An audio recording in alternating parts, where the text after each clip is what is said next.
Welcome back, everyone, to the second episode of Ordinary Footballers.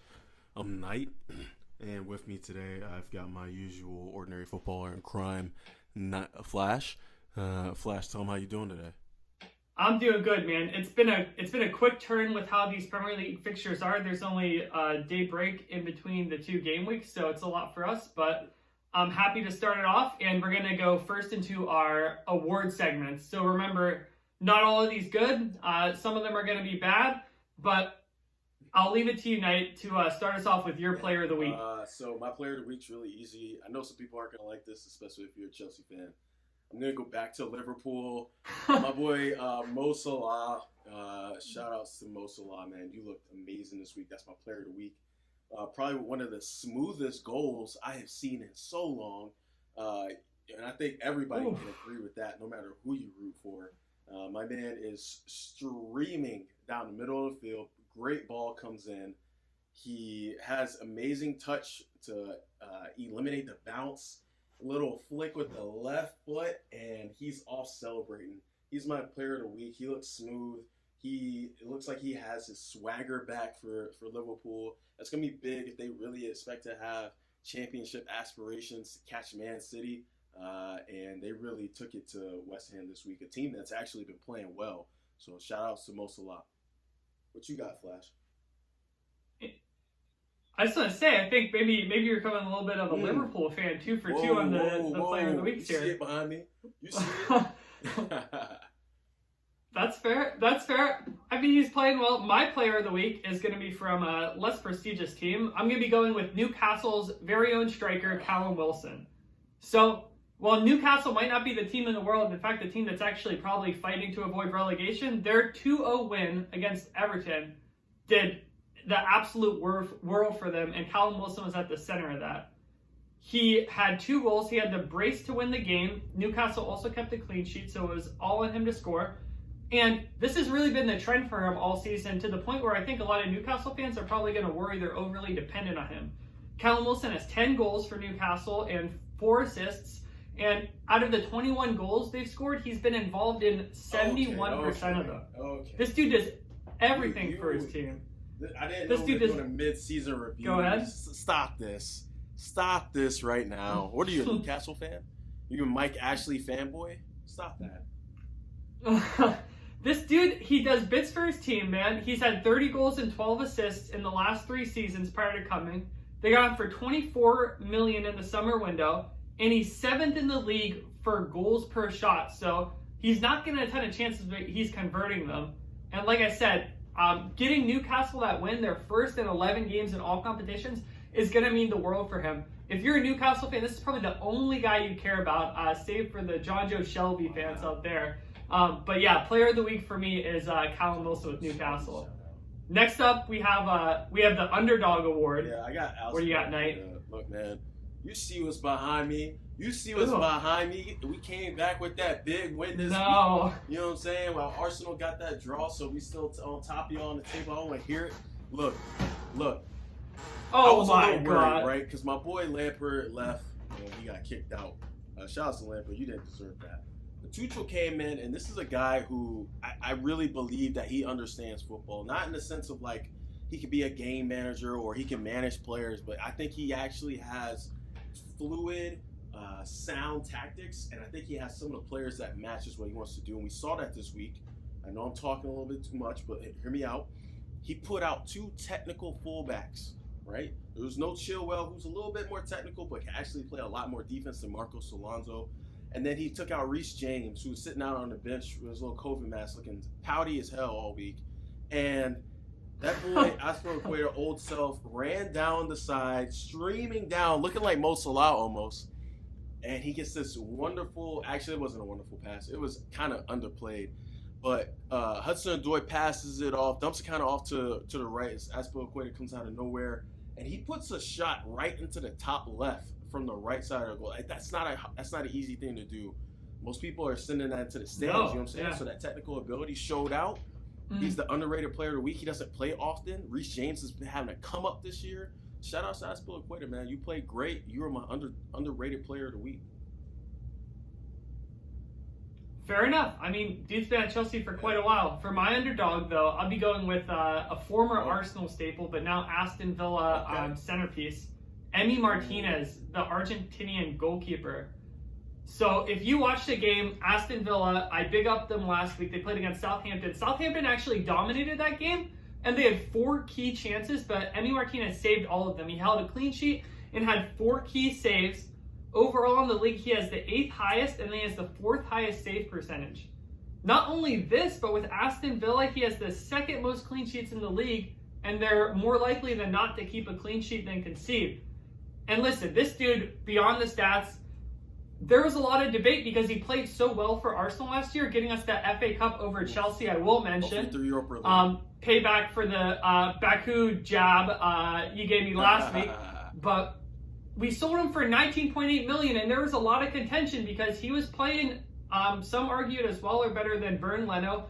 And this has been a great move for him because not only are Aston Villa doing well, he's holding them up, and he's now become Argentina's #1 main goalkeeper, which was one of his main reasons for moving. So I hate to see him go, but big up him. Underdog of the week is going to be Aston Villa's Emi Martinez for me. I love that pick, man. Not even going to piggyback real quick. I just want to say that dude has always been underrated. I love him. I think he did not get his shot on Arsenal, but you did at Burnley. I think you hit it on the money with that, man. Hey, I'm just gonna get into my bozo of the week. Oh wait, I think we actually sharing this. Let's go ahead and double up on Man United boys up front. Man, I love Rashford, what he does humanitarian wise, but good God, he is off. Greenwood is off. Martial, like you said, is a ghost. You ever seen that movie Ghost? He's Whoopi Goldberg, bro. Like on everything. He's the worst. He is the worst right now. Dude. Bro, I'm telling you, fan of the opera, Martial. We got Marcus Neymarcito Rashford. Because all this dude, I swear to God, this man looks like he's playing futsal. He had 2 open chances, man. And the thing is, it's so sad because I really do rate Rashford because he has such pace and technical ability. He had me reeling when he got the ball, but then he just gave it away.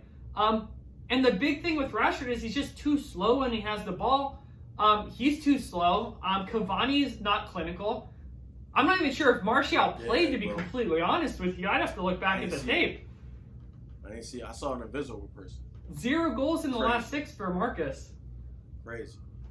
Yeah, it has to be, dude. I'm telling you, we'll talk about it later on. But Bozo of the week is Marcus Rashford for the both of us and the entirety of the Man U attack. That was their game to win. Arsenal had some chances, but man, they really missed their chance. Man, that's sad too. Looking at where they at in the table, they punted, bro. They punted their shot at the Premier League title right there. Easily, man. And Man City's chomping at the bit. So speaking of these teams, though, go ahead. No, sorry. No, I want to hear what you guys say. I was just gonna say I'll own up to it. I talked about Man U having the most individual talent. I look like a moron. Thank you, Neymarcito. I appreciate that. Crazy, bro. I was trying to tell you. Yeah. So I'm saying though, we talking about these teams right now. We talking about how Man City's streaking, Man United is just inconsistent as usual. Man, tell me who your team of the week is, though. I'm really interested to hear this because I know it ain't Arsenal with that draw. Bro, okay, you're trying to derail me. My team of the week this week is actually something you and I can agree on. My team of the week is going to Brighton. I just want to say to Spurs fans, how does it feel? I was in the Emirates last year. I suffered the home loss to Brighton. It's a 2-hour drive from my house in England to London. I had to sit with that. It was like an 8 p.m. kickoff. We got mocked for that the entire year. We lost to Brighton twice that year. How does it feel? Brighton solidifies their 17th place. They're now 7 points ahead of Fulham, who failed to capitalize the win. So basically, Brighton moved themselves permanently out of the relegation zone, 3 games ahead. Without Harry Kane, I'm telling you, Son looks lonely. Spurs look like a one-trick pony club. And honestly, at a tactical standpoint, the best way to beat a Jose Mourinho club is to just not take possession. Because even though Spurs dominated the possession, they just look boring, man. Bergwijn is boring.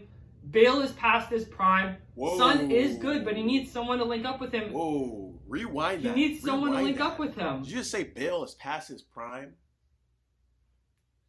He might be able to do bits, but I am he's adding definitely him to our past his stonk prime. segment. Adding him right now.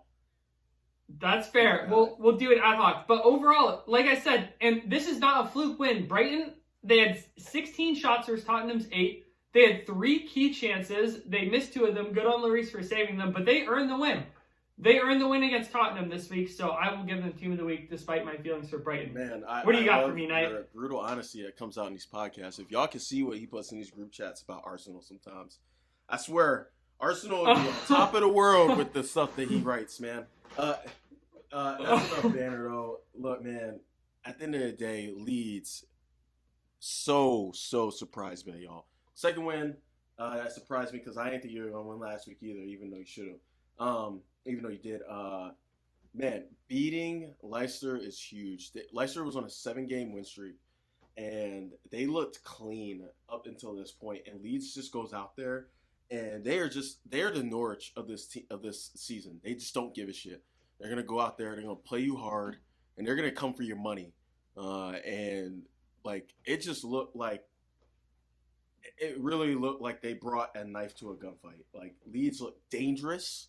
Everybody was getting forward, and like you said, that boy Jack Harrison, man. Mm-hmm.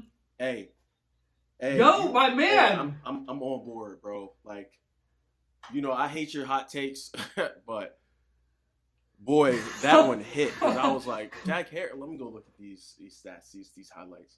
Man, Leeds looks dangerous on any given night. Not saying that Leeds is about to win the league or that they're gonna get a Europa League spot.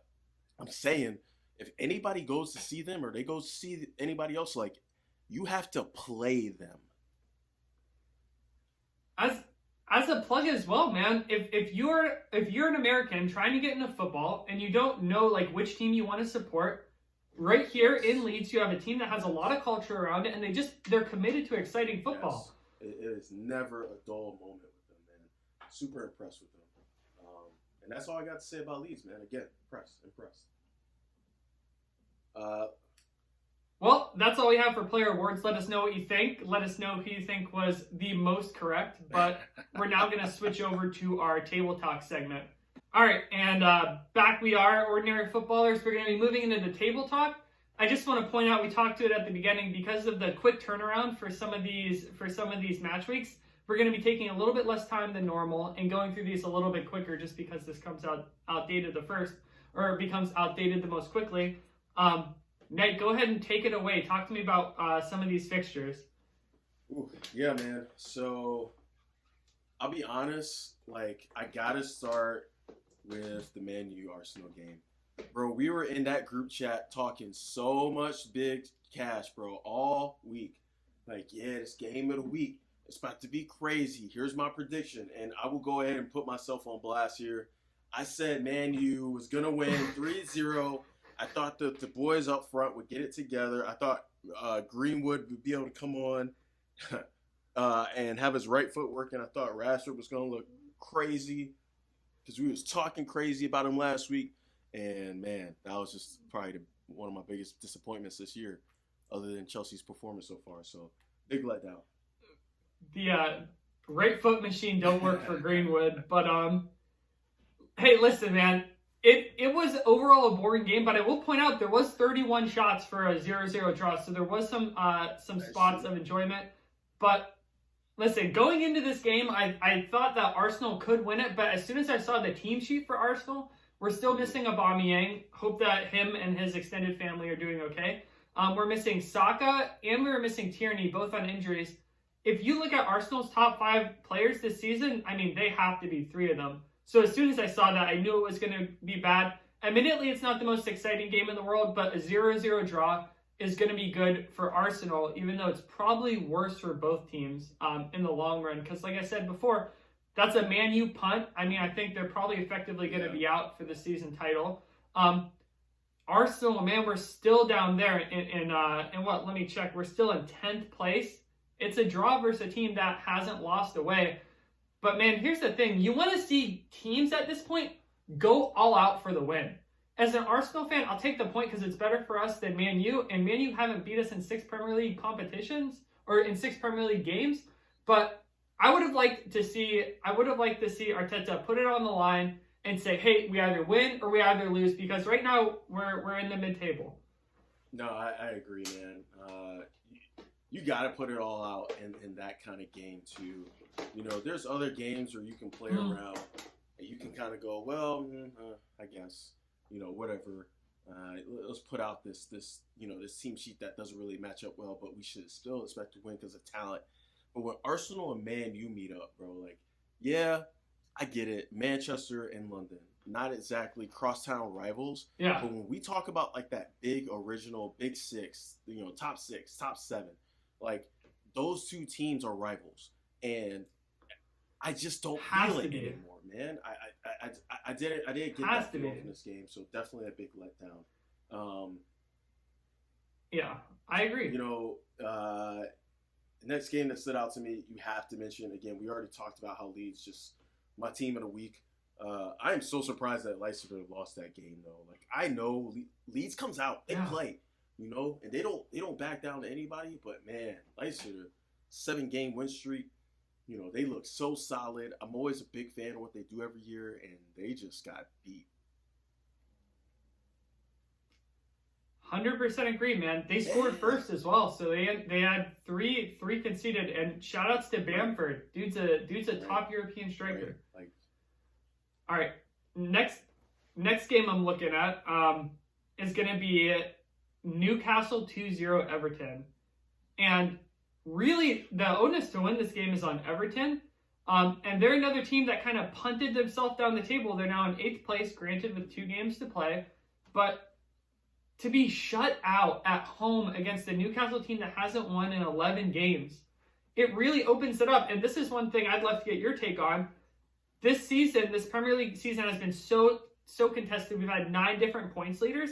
After that Leicester City and Everton loss, between the 4th and 5th spot, we now have a 4-point opening. So maybe we're starting to see some separation. Thank God. This has just been pure turmoil.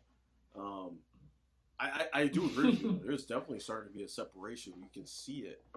Like I said last week, man, these big teams, they come back from like Champions League, Europa, all these other cups, and they're just like, all right, this is what we're going to focus on for the rest of the year.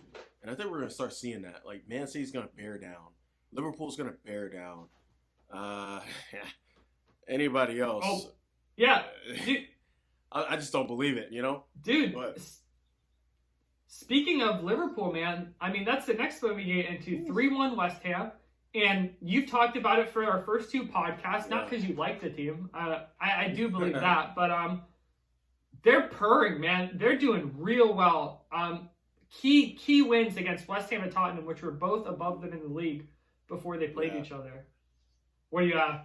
And I'm still blown away by West Ham. You know, I talked about them like the Sheffield United of last year, but they've been playing good football, especially since they sold Sebastian Haller, thank God. And you know, they kind of like they just kind of focused on the fact that hey, we have other options. I think they were playing better as a unit. Not to say like, hey, it's still Liverpool, right? So I'm not expecting West Ham to go out there and beat them, but Liverpool looked like Liverpool. West Ham looked like West Ham. I mean, you know, boom. Fair enough. Southampton 0, Aston Villa 1, and this was played at the Stadium of Light at Southampton on the southern English coast. I mean, this is your and I hot takes right here. I mean, you said Southampton were the best mid-table English team. I said it was Aston Villa. I'll just leave it out there. But Southampton, the thing with this one is Southampton did the work, man. 20 shots, 58% possession. I don't have the exact number, but Aston Villa had under 10 shots that game. But really, it came down to the grit of Emi Martinez and a great assist by Grealish. So I'll ask you right now, man. I've been super impressed by Grealish. And we're gonna get into a hot take here, but maybe besides Harry Kane, you know, I hate him. Give him the ominous dominus. I don't like Spurs. I'm an Arsenal fan. Harry Kane is in double digits for goals and assists, so we'll put him at number 1. But is Jack Grealish the second best playmaker in the Premier League? Jimmy Jamal, is our producer. If y'all didn't know, we need to give him more shout outs. Shout out Jimmy Jamal. Look, bro, put all the fire on top and underneath right now because it's hot right now with this hot take. Yo, Flash, you are off. You are off of it right now. Okay, you are mental, as our youths would say. Let me tell you something. No, all right. There's a dude that plays for Man City, and I still cry about it to this day because Chelsea did not utilize him like they should have. They did not develop him, and neither did Pep. But his name, he's known as that bad man, KDB.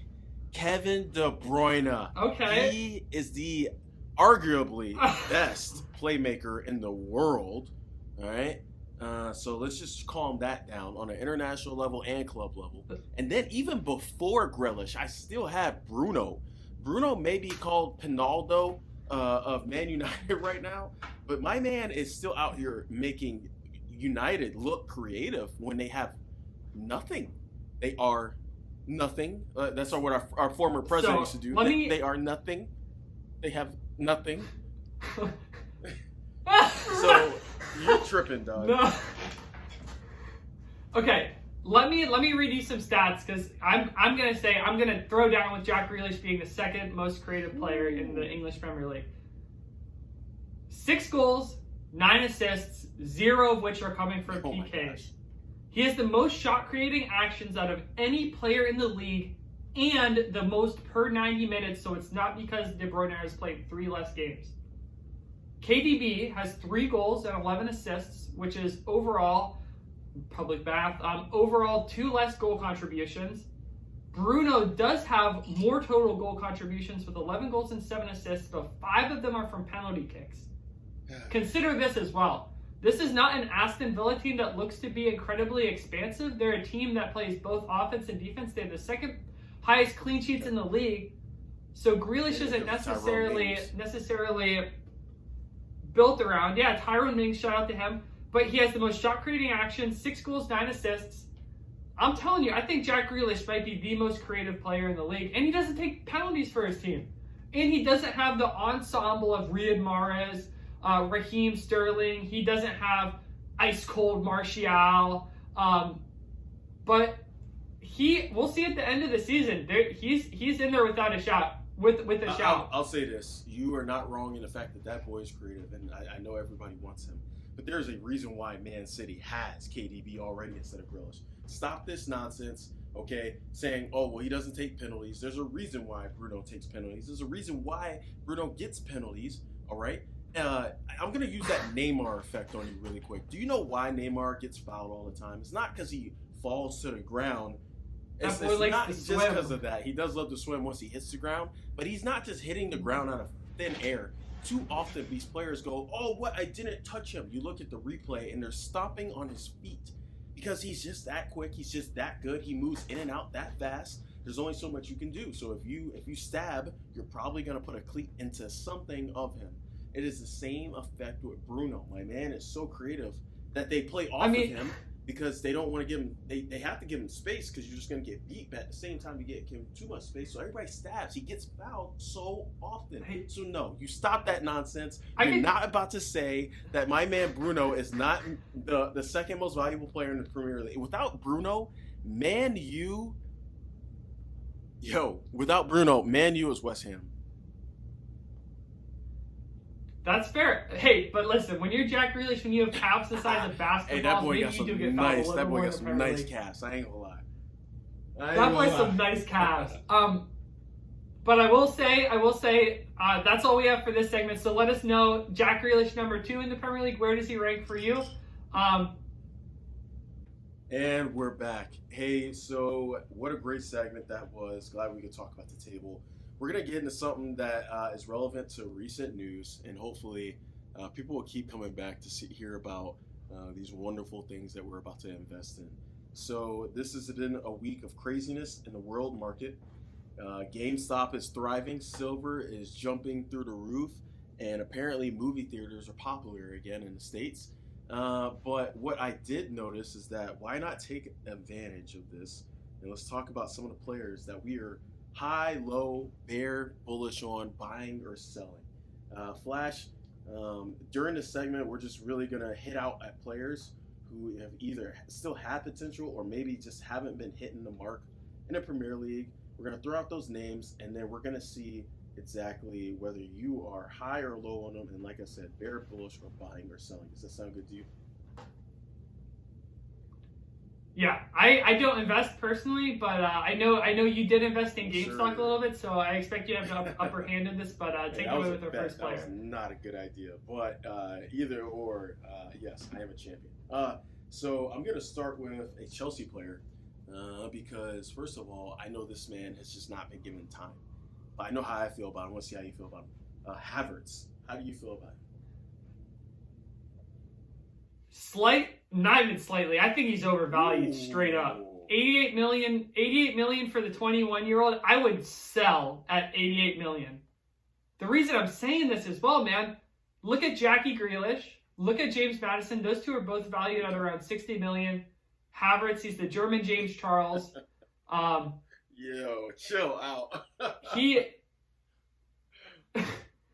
He hasn't played as well as I know he can, so he's probably a little bit lower than he is, but not at this price. Sell. Wow, you just immediately say sell. That is scary.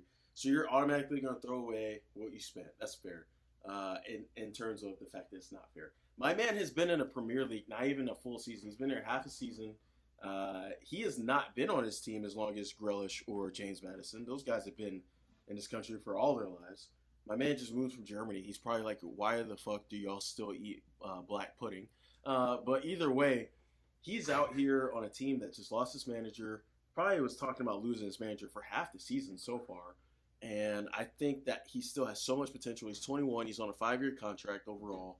The money is in the contract and his potential. I am buying, even though I've already bought, I'm buying more of him. He's going to figure it out, especially next season. So that's how I feel about that.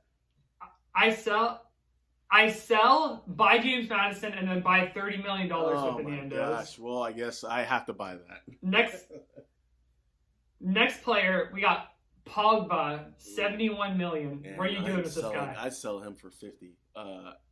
My man had a really disturbing comment the other day.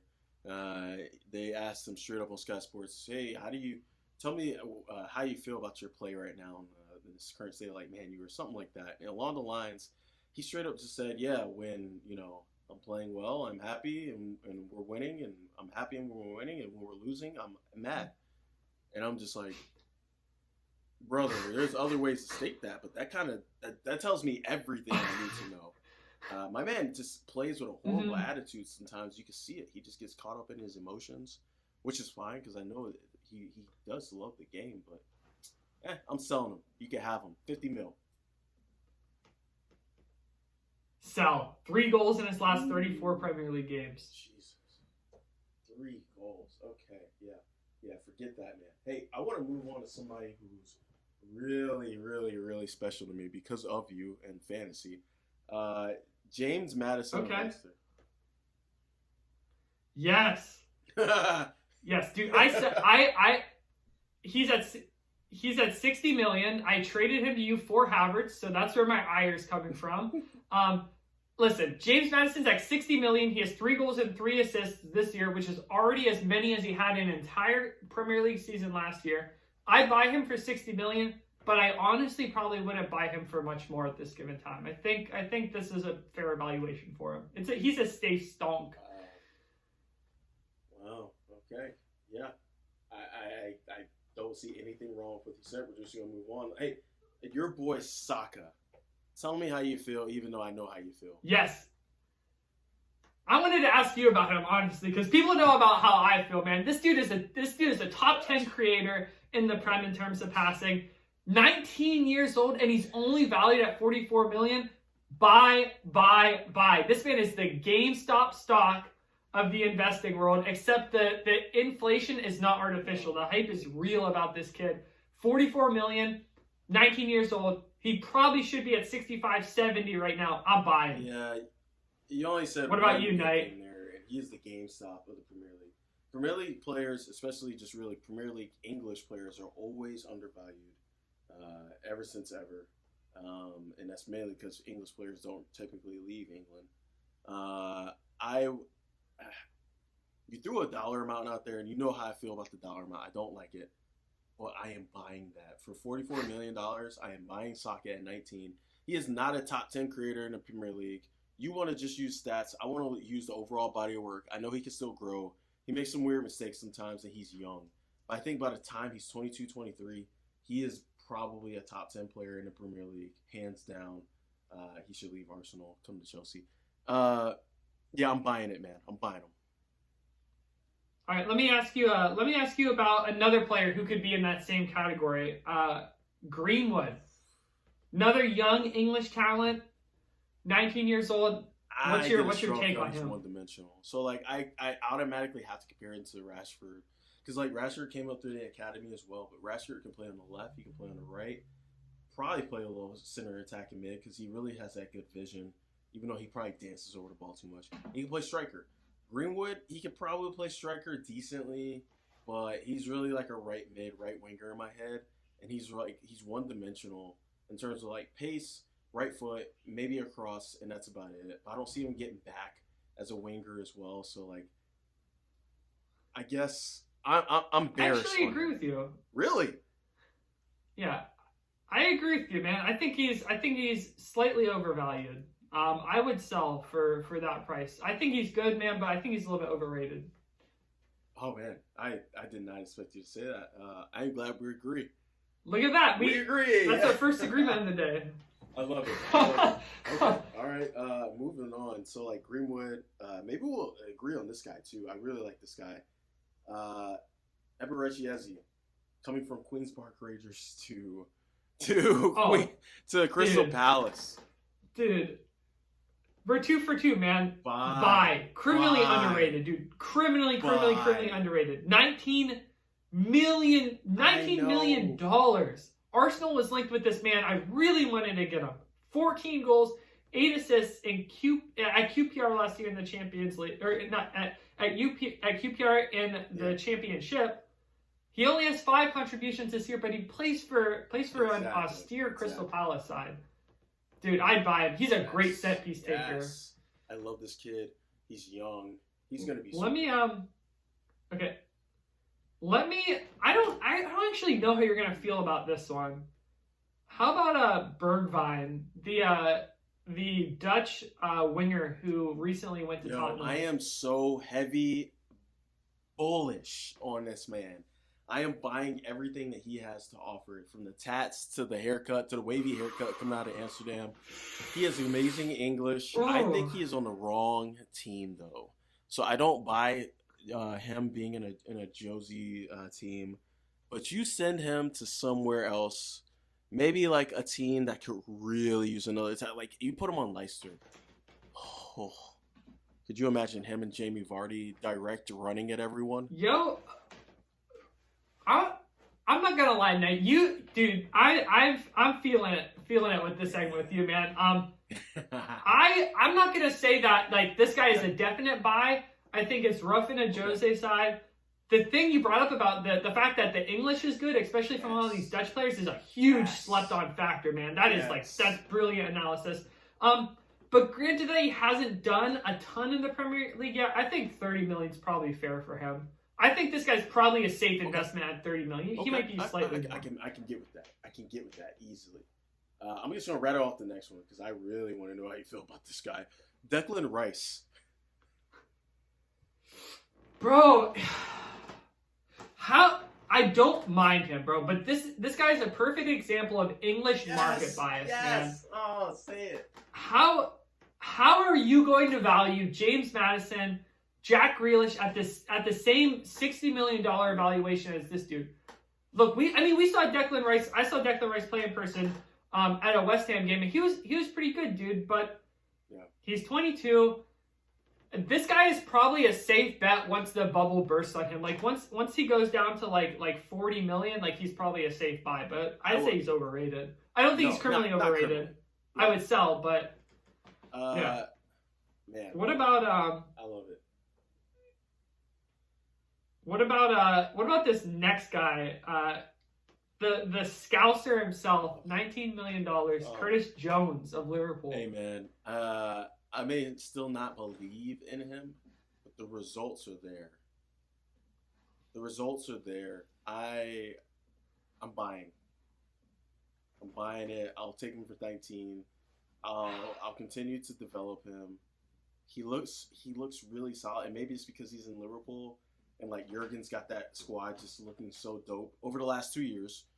I buy it. Man, I don't think he's worth $20 million. I think this is a risky buy. He's young, so I won't count him off completely. That's the only thing I'm saying. But I currently don't see enough from Curtis Jones to warrant this investment. Why? Do you think he's plain bread, plain white bread, no flavor? I think if he, I think if he weren't like what's the word I'm looking for? I think if he didn't come out of the academy and probably and didn't count towards the amount of players that you could have on his roster, it would be a lot hard to justify having him in the squad. That's my biggest thing, right? Because like I don't think he's the worst player in the world, but like, man, this kid's getting dangerously hyped up. They're setting him up like out of like him and Greenwood. I think he is like much more poised to become like the next like Lingardinho. Yeah. Hey, Lingardinho be showing out for England national team. Just saying, for the Three Lions. Yes. England national team against Panama is like his prime time. Preferably when like they're up by like 4 goals.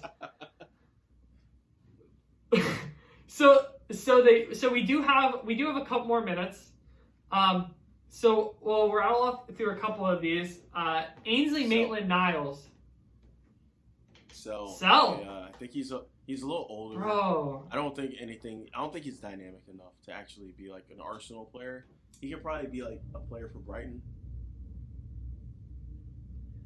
I think at 20 million, this dude plays a couple of roles. He's fine. He's like a fine backup. I don't think he'll raise like incredibly though. But I think you could see him get to like 30 million. I would buy. This is a safe stock. This is a life fund like investment stock. Wow.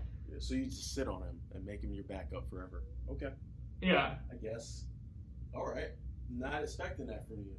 Here's a guy I really want to know since you're, again, I guess you're an Arsenal fan. The big time gunner, Nketiah. Sell. Really? Sell. 22 million is way more than this guy should be valued at, man. You this dollar amount.